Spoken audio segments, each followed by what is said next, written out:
Olá pessoal, eu queria compartilhar com vocês aqui um pouquinho de um mini cursinho complementar para a minha formação que eu estou fazendo sobre a BNCC do ensino médio voltado para as ciências humanas.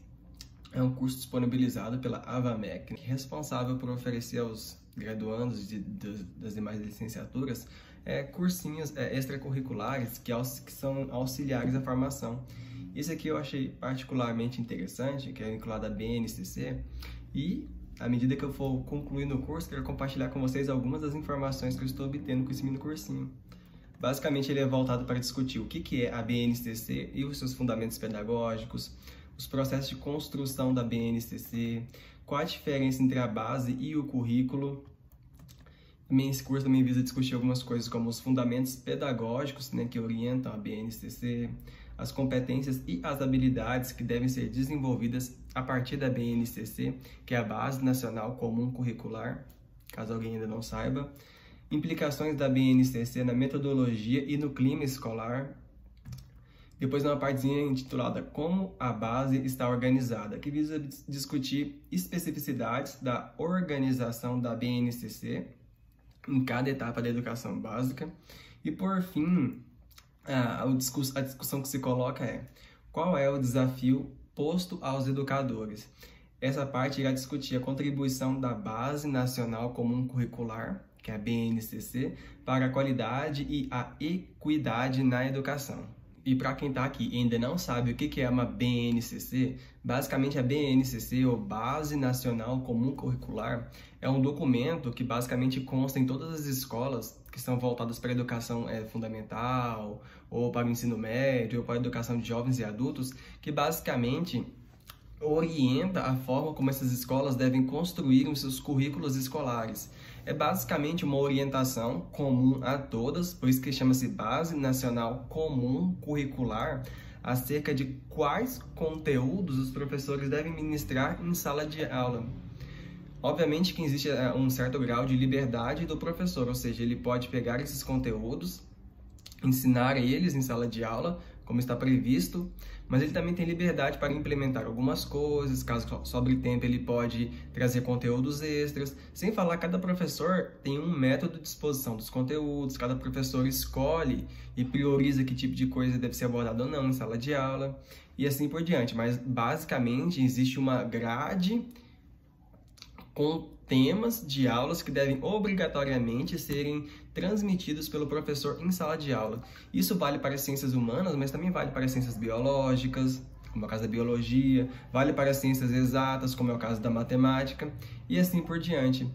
Vamos discutir então nessa videoaula, à luz desse pequeno cursinho que eu estou fazendo, que é disponibilizado pela AVAMEC, sobre como se dá a construção da Base Nacional Comum Curricular do ensino médio, especificamente para as ciências humanas, que é a grande área onde o meu curso se encontra. No caso, o meu curso é a História, que faz parte da grande área das ciências humanas, junto com a filosofia, junto com a sociologia, junto com a geografia, junto com língua portuguesa, e também fora da área do ensino médio, junto com a economia, junto com a psicologia, junto com a antropologia, assim como outras ciências. Mas enfim, vamos lá então. Logo no comecinho do curso, nós somos informados que a BNCC, que é a Base Nacional Comum Curricular, é um documento de caráter normativo que define o conjunto das aprendizagens essenciais que todos os alunos devem desenvolver ao longo da educação básica. Basicamente é aquilo que eu informei para vocês logo no começo do vídeo. E com isso, tem assegurado os direitos de aprendizagem e desenvolvimento conforme preconiza o Plano Nacional de Educação, PNE. A BNCC 2018 afirma que este documento normativo aplica-se exclusivamente à educação escolar, tal como define o parágrafo 1 do artigo 1º da Lei de Diretrizes e Bases da Educação Nacional, e está orientado pelos princípios éticos, políticos e estéticos que visam a formação humana integral e a construção de uma sociedade justa, democrática e inclusiva, como fundamento das diretrizes curriculares nacionais de educação básica, DNC. Basicamente, a construção da Base Nacional Curricular não se deu do dia para a noite. Ao longo de 30 anos, foram se formando as bases para a construção de uma Base Nacional Comum Curricular. Vamos dar uma olhada, vamos fazer agora um pequeno apanhado histórico de como essa Base Nacional Comum Curricular se formou. Como vocês sabem, após o fim da ditadura militar, veio a nova Constituição de 1988. Depois que foi promulgada essa Constituição Federal, houve a criação de uma Base Nacional Comum. Basicamente, a fixação de conteúdos mínimos que deveriam ser trabalhados no ensino fundamental, que é prevista no artigo 210. Logo depois, em 1996, veio a Lei de Diretrizes e Bases da Educação Básica, que é chamada LDB, que foi aprovada e que reforçou a necessidade de uma Base Nacional Comum. Logo depois, de 1997, que foi o ano que eu nasci, para 2000, foram criadas novas diretrizes curriculares nacionais, ou seja, para todo o território nacional, DCNS, que eram orientadas para o planejamento curricular das escolas e sistemas de ensino. Essas resoluções elas valiam para a educação infantil e os ensinos fundamentais e médio.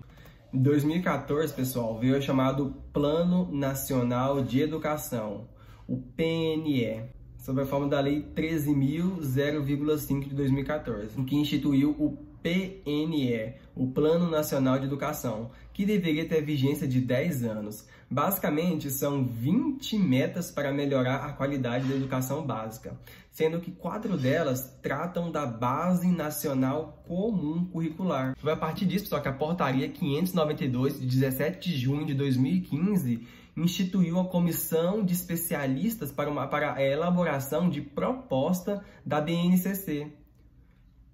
Em outubro, iniciou-se uma consulta pública para a construção da primeira versão do que viria a ser uma BNCC, com contribuições da sociedade civil e também de organizações e entidades científicas. Isso eu já acho que foi um caráter bem democrático da construção da BNCC, uma vez que ela incluiu a consulta da opinião pública. Porque a gente sabe que mesmo que a gente viva num regime democrático que vive após a ditadura militar, a nossa democracia pode ser questionada em alguns aspectos. Por exemplo, ela diz que todo mundo pode se candidatar a certos cargos públicos, porém não é todo mundo que tem condições, por exemplo, de mover uma campanha eleitoral, não é toda a sociedade que se sente representada, não é toda a sociedade que sente que as suas opiniões são levadas em conta durante os momentos de tomada de decisões políticas.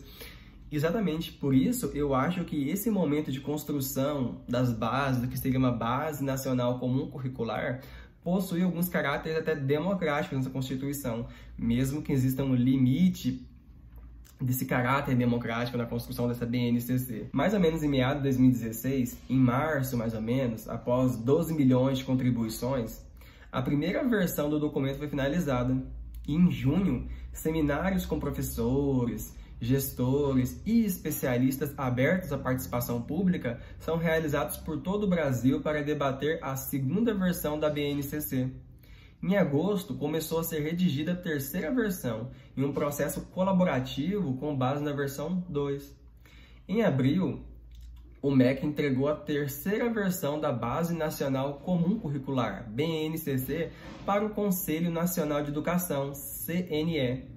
O CNE, por sua vez, elaborou o parecer e projeto de resolução sobre essa BNCC e homologou as etapas da educação infantil e do ensino fundamental. Em 2018 foi promulgada a Portaria número 331, de 5 de abril de 2018, que instituiu o Programa de Apoio à Implementação da Base Nacional Comum Curricular, PRO-BNCC, que, por sua vez, estabelecia as diretrizes, parâmetros e critérios para sua implementação.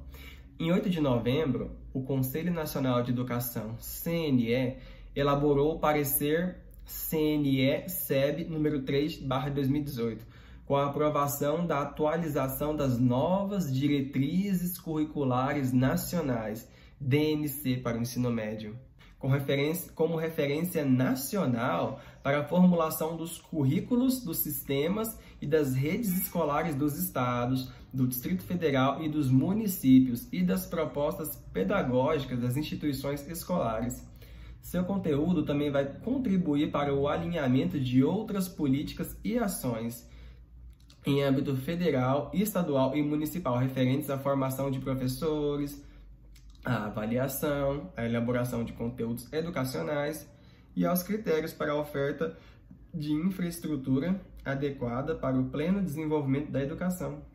Aqui, pessoal, também é válido e importante afirmar que a Base Nacional Comum Curricular não vale apenas para as instituições públicas de educação. Ela é obrigatória para as instituições privadas de educação, ou seja, quando uma pessoa abre uma escola particular, ela precisa submeter o seu programa de ensino ao que está estabelecido pela Base Nacional Comum Curricular.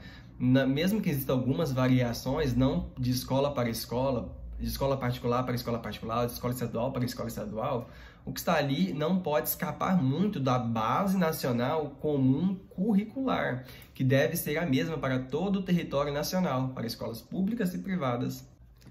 Outra coisa também que é importante a gente ressaltar com essa questão da Base Nacional Comum Curricular é que ela não é um currículo em si que todas as escolas do Nordeste ao Sudeste devem adotar.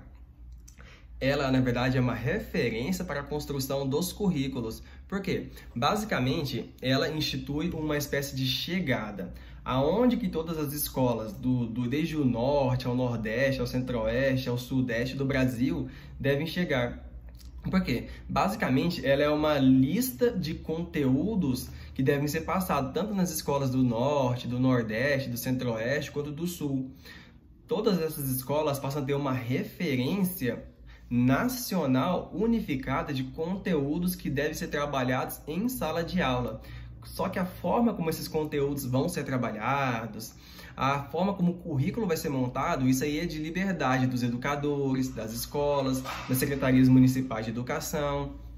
Ou seja, essa base, ela visa unificar um país tão grande, de dimensões continentais como o Brasil, a partir de um referencial comum que deve ser trabalhado em todas as escolas. Contudo, a forma como isso vai ser feito vai depender da forma como as escolas, os educadores, a comunidade, os municípios e os estados acharem melhor. A BNCC, inclusive, vai além disso, pois, enquanto referência nacional, ela também contribui para a articulação e a coordenação de políticas e ações educacionais desenvolvidas em âmbito federal, estadual, distrital e municipal, especialmente em relação à formação de professores, ou seja, ela também é voltada para a formação de licenciandos, como por exemplo eu, professores de geografia, de biologia, de matemática, dentre outros. Ela também é responsável por contribuir na forma como vai acontecer a avaliação da aprendizagem, a definição de recursos didáticos e os critérios que são definidores, de infraestrutura adequada para o pleno desenvolvimento da oferta de educação de qualidade. Óbvio que as realidades de escolas do Nordeste são diferentes da realidade de escolas no Sudeste, no Centro-Oeste. Portanto, essas instituições de ensino, quando forem construírem seus currículos e terem como base a BNCC, elas devem adaptar a BNCC às suas realidades locais. Dessa forma, ela é uma referência, mas ela não é o currículo. Ela é a referência para a construção dos currículos, que têm suas particularidades, que devem levar em conta as singularidades locais, a especificidade dos alunos que fazem parte do projeto de ensino deles. A BNCC se apoia em dois fundamentos pedagógicos: o compromisso com a educação integral e a formação de habilidades e competências. Ao estabelecer a formação e o desenvolvimento humano global como um de seus fundamentos, a BNCC assume uma visão plural, singular e integral da criança, do adolescente, do jovem e do adulto, dos aspectos biopsicossociais e afetivos. Basicamente, significa que os alunos devem ser preparados para atuar com discernimento e responsabilidade, para aplicar conhecimentos para resolver problemas, ser proativos para identificar os dados de uma situação e assim buscar soluções, conviver e aprender com as diferenças e as diversidades, ter a autonomia, ou seja, autonomia quer dizer liberdade, para tomar decisões e ainda aprender a aprender.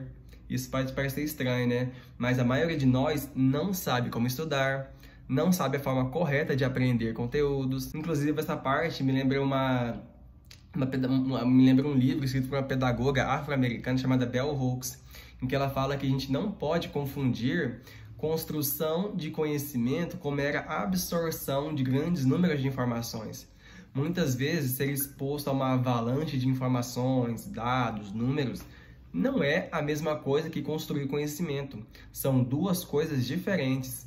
E eu explico isso de forma muito detalhada em um vídeo que eu já gravei e já postei aqui no canal sobre educação voltada para a emancipação e para a liberdade, baseado no livro da Bell Hooks, Ensinando a Transgredir, a Educação como Prática de Liberdade. Eu vou deixar o link desse vídeo nas informações do vídeo ou em algum comentário fixado, vocês dão uma olhada depois. Quando se fala de uma educação integral, quer dizer que deve-se pensar no aluno por inteiro, o aluno como um todo, não apenas a parte psicocognitiva do aluno, responsável por guardar um certo número de informações, mas também a capacidade desse aluno de mobilizar essas informações no seu cotidiano. Inclusive, essa educação integral também visa a utilização, por exemplo, do lado afetivo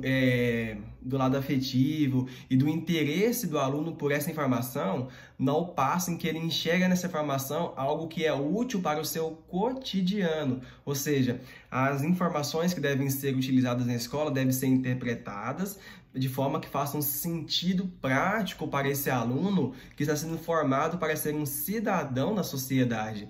Por exemplo, esse aluno deve ver na informação que ele está absorvendo algo que faça sentido, porque isso, inclusive, faz parte da construção de conhecimento. Ser metralhado, bombardeado por uma grande quantidade de informações que não façam sentido e que não possam ser interpretadas e que não tenham conexão com a sua realidade mais imediata, não significa construção de conhecimentos. O aluno deve conseguir integrar aqueles conhecimentos à sua realidade.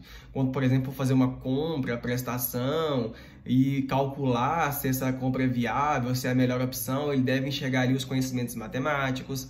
Quando ele for discutir, por exemplo, democracia grega, república romana, ele deve enxergar a realidade dele naquela discussão.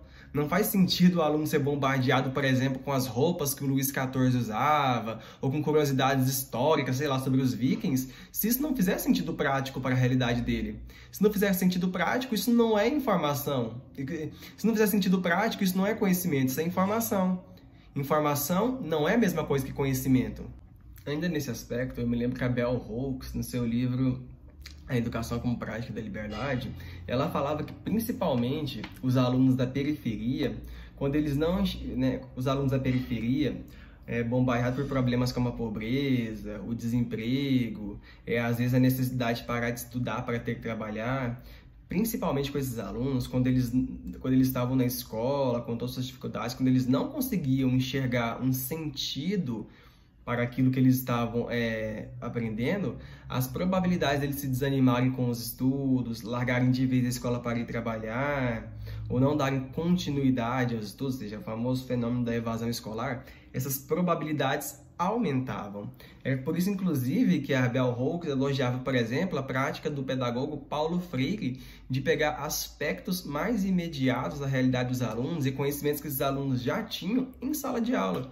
Por exemplo, Paulo Freire, como é o exemplo da experiência de Angicos, no Nordeste, inclusive foi uma experiência muito interessante, que se eu encontrar alguma reportagem sobre isso, eu vou deixar aqui nos links do vídeo.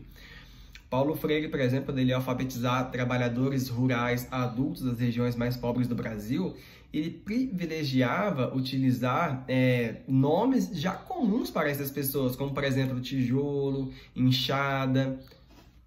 Esses nomes comuns que faziam parte da realidade dos alunos contribuíam muito para o processo de ensino-aprendizagem e de alfabetização. Não estou dizendo que a base comum curricular é baseada no Paulo Freire completamente, seria um sonho, mas parece-me que pelo menos esse aspecto faz parte da base comum curricular, que é você, por exemplo, utilizar parte dos conhecimentos que os alunos já têm durante a formação dos conteúdos, porque o aluno não é um ser desprovido de conhecimento. Quando ele entra na sala de aula, ele já possui alguns conhecimentos oriundos da vida prática, adquiridos na família, ou na igreja, ou em qualquer lugar que o aluno frequenta durante o seu cotidiano. E isso deve ser levado em conta pelo professor durante a criação das suas aulas. O professor não é apenas um transmissor de conhecimentos, ele ajuda o aluno a construir os conhecimentos e no processo o próprio professor aprende algumas coisas com o cotidiano dos alunos. É uma relação em que o professor não é o único que faz parte. Alunos e professores fazem parte desse processo. Falemos agora das 10 competências básicas que os alunos devem adquirir durante o processo de formação. A primeira delas é a valorização e a utilização dos conhecimentos historicamente construídos sobre o mundo físico, social, cultural e digital para entender e explicar a realidade. Continuar aprendendo e colaborar para a construção de uma sociedade justa, democrática e inclusiva. Isso aqui, basicamente, é uma noção que existe muito no curso de História, que é o curso que eu faço, que é a ideia de que você não consegue entender a sua realidade e, principalmente, os problemas que existem nela sem entender o passado. Isso aqui, inclusive, eu preciso fazer um outro vídeo na minha seção de Teoria e Metodologia da História, que é a da função da história, que é justamente a dos problemas da realidade. Tem muita coisa para falar disso, por isso que eu não vou me estender e vou continuar falando das outras competências gerais da educação básica. A segunda é exercitar a curiosidade intelectual e, por isso, recorrer à abordagem própria das ciências, incluindo a questão da investigação, a reflexão, a análise crítica, a imaginação e a criatividade para investigar causas, elaborar e testar hipóteses, formular e resolver problemas e criar soluções, inclusive tecnológicas, com base nos conhecimentos das diferentes áreas. A terceira competência é valorizar e fluir as diversas manifestações artísticas e culturais, das locais às mundiais, e também participar de práticas diversificadas de produção artístico-cultural. A quarta competência é utilizar diferentes linguagens, verbal, oral ou visual, motora, como libras e escrita.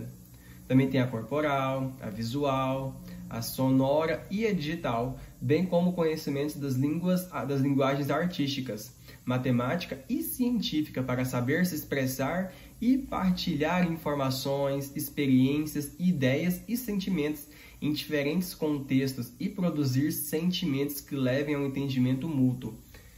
Essa é importantíssima. A gente subestima muito a questão da comunicação, e a questão da comunicação é essencial. Recomendo, inclusive, as reflexões de um linguista chamado Todorov acerca da importância da linguagem e da comunicação na história e para a melhoria das relações entre os seres humanos. Para isso, a comunicação e a linguagem são essenciais.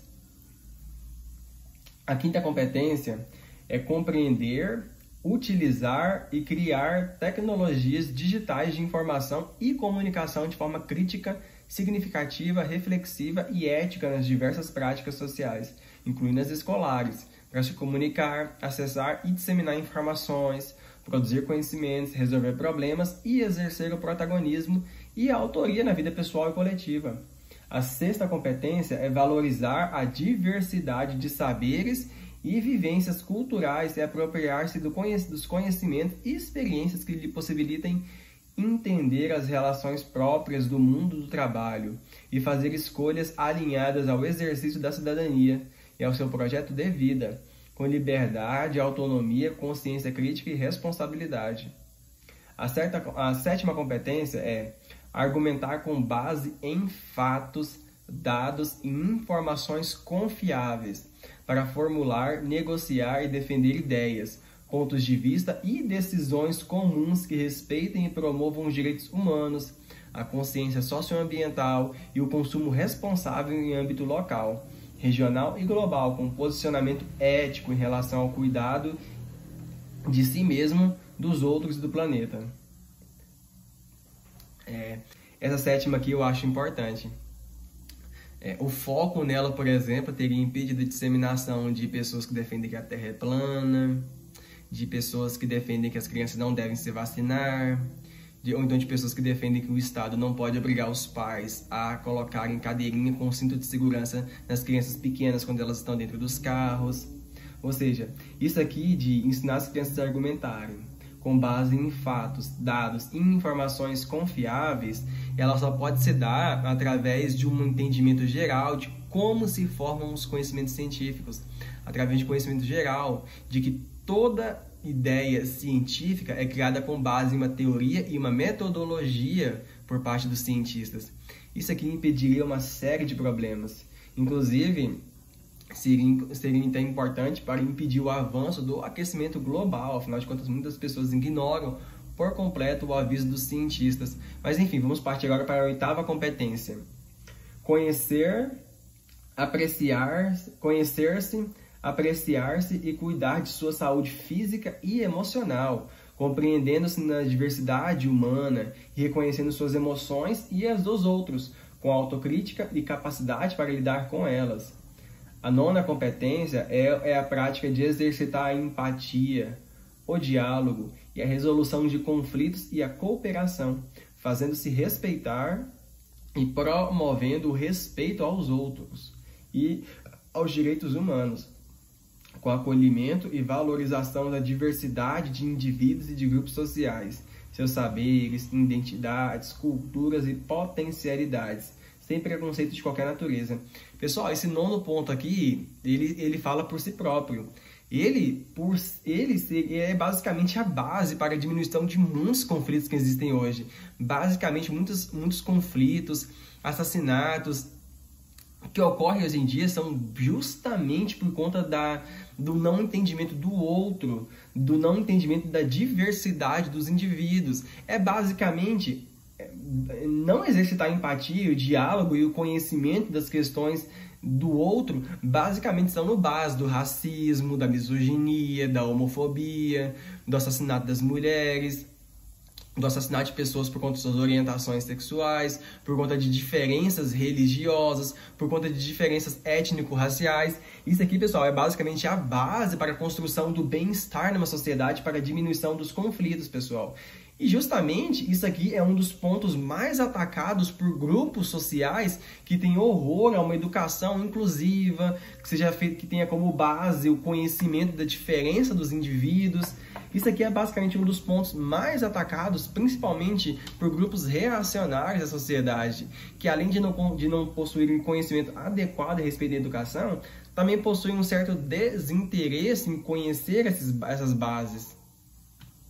A 10ª competência é o agir pessoal e o agir coletivo com autonomia, responsabilidade, flexibilidade, resiliência e determinação, fazendo com que as pessoas possam tomar decisões com base em princípios éticos, democráticos, inclusivos, sustentáveis e solidários. Por fim, pessoal, eu vou deixar na descrição do vídeo a entrevista com 2 professoras que são muito mais gabaritadas para falar sobre o tema da BNCC do que eu. É o caso das educadoras Gislaine Trigo e Guiomar, 2 professoras especialistas e muito mais capacitadas para falar da construção da BNCC no Brasil. Enfim, espero que vocês tenham gostado desse assunto. E se você chegou até o final do vídeo, não se esqueça de deixar o seu like, porque isso é um incentivo para que eu possa voltar aqui no canal, gravar mais vídeos e trazer mais discussões e conversas interessantes sobre esses temas com vocês. Agradeço muito a você que assistiu até aqui. Até a próxima e valeu!